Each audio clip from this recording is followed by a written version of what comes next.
Qua faremo una pista d'atterraggio.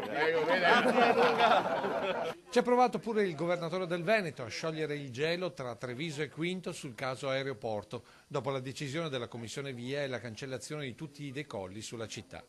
In tanti oggi all'inaugurazione del tratto dello Stiglia, che guarda caso salda a Treviso con Quinto, si aspettavano che succedesse qualcosa, soprattutto dopo i toni accesi dei giorni scorsi.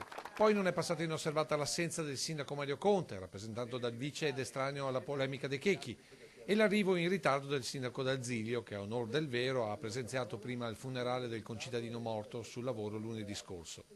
Tutte aspettative per qualche colpo di scena a quel punto erano riposte sulla presenza del contestato assessore Alessandro Manera, rimasto sempre a debita distanza dal gruppo di Quinto e attorniato dai colleghi assessori e consiglieri comunali.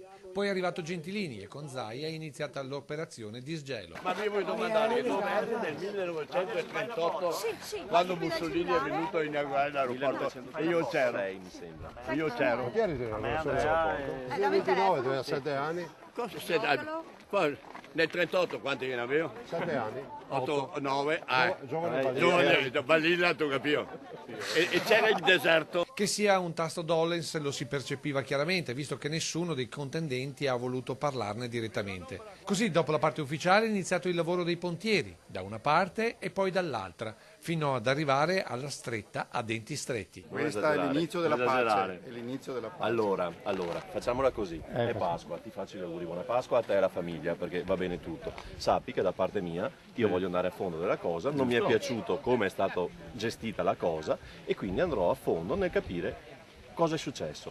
Trovo inaccettabile che in 24 ore una commissione via inserisca delle osservazioni fatte al comune. Un commissario che dica a me, ma lei ha mai scritto? Io vorrei dirgli, hai mai guardato le carte? Sono 10 anni che io scrivo, ma probabilmente il peso delle osservazioni di Treviso arrivate 24 ore prima sono più importanti di quelle fatte da un comune da 10 anni a questa parte. Come dire, al di là della stretta di mano, la storia continua.